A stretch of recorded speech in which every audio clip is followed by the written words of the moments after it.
In 1986, in the highlands of northwest Cameroon, a lake released something invisible, and an entire village stopped breathing. The place was Lake Nyos. The death toll over 1,700 people and thousands of animals gone in a single night. No explosion, no fire, no warning sirens, just air that turned deadly and moved like a shadow. This is the story of Lake Nyos and the night the earth is hail death. Lake Nyos is a crater lake formed by an ancient volcanic forces that split the earth long before modern memory. From above, it looks peaceful, a dark body of water surrounded by green ridges and thick vegetations. Villages settled nearby because the land was fertile. The lake felt like a gift. But Lake Neon wasn't just water. It sat above a volcanic system still alive beneath the ground. And for years, it was quietly collecting something unseen: carbon dioxide. Rose from the deep cracks below and dissolved into the bottom waters of the lake. Instead of escaping into the air, it became trapped, stored under pressure in the deepest part of the lake like a silent reservoir. Carbon dioxide has no smell, no color, no warning sign. It doesn't burn like smoke or poison like chemicals. It simply replaces oxygen. And when oxygen disappears, the body shuts down. Lake Nyos wasn't Lake Nyos was deep and cooled, which allowed the gas to stay dissolved year after year. The deeper the water, the higher the pressure, and the more carbon dioxide the lake could hold.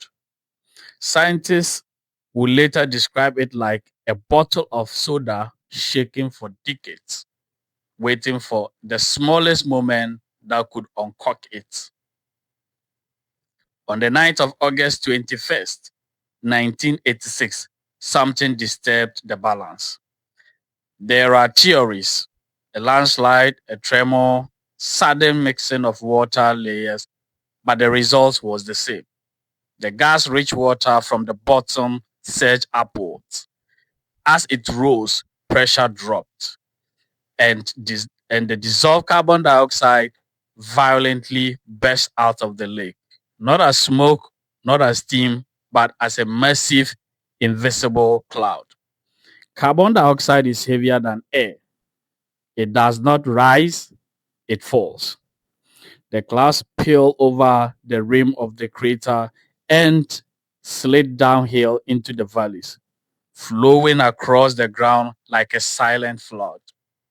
It moved through trees, across roads, and into homes, and people were sleeping when it arrived. The terror of Niels is not only what happened, but how quietly it happened. Many victims did not wake up screaming because the gas didn't attack with pain, it simply removed oxygen. Breathing became useless, then impossible. People collapsed where they were, in beds, on paths, in doorways. Children were found beside parents. Entire families were left still, as if sleep had simply become permanent. Animals fell too: cattle, goats, dogs, birds. Life in the valley extinguished without struggle. By morning, the villages were silent in a way survivors would never forget. No bells, no voices, no movements, and there was almost no visible destruction, only the absence of life. The lake looked calm again, as if nothing had happened at all. When scientists arrived, they confirmed the impossible. Lake Nyos had produced a rare event called the limnic eruption, a sudden overturn of deep water that releases enormous trap gas. Nyos wasn't cursed, it was engineered by nature. A volcanic source of carbon dioxide, a deep lake capable of storing it, and a trigger that could release it. And even after 1986, the danger did not disappear. The gas continued to rise from underground. Now, this is where I end the story. If you have heard about this history that happened in Cameroon, simply